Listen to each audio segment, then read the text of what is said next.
Here's some guidance on question 18 of the summer assignment for Pre-Calc and IB Math.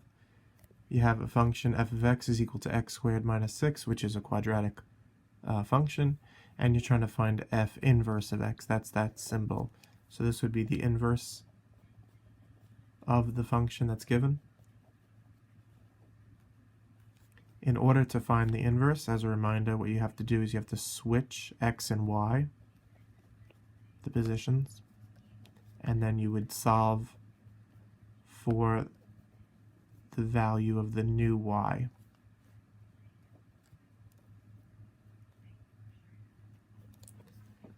And instead of putting f of x, I could use the output y is equal to x squared minus 6. That's your original function.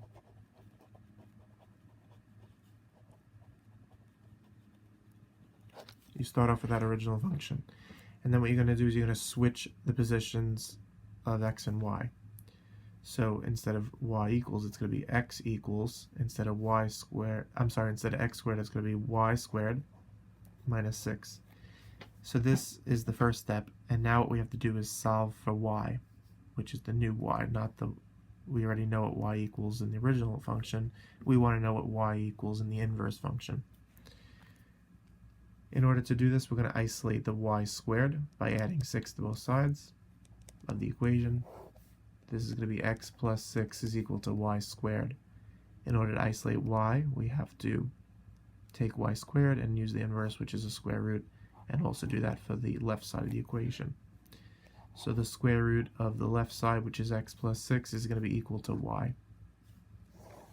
This is your inverse function. Since now we have the new y, we know the value of the new y. This is the equation of inverse function. Original function, which is a quadratic equation, and the inverse function, which is a radical equation. Since it's a square root, it's a radical.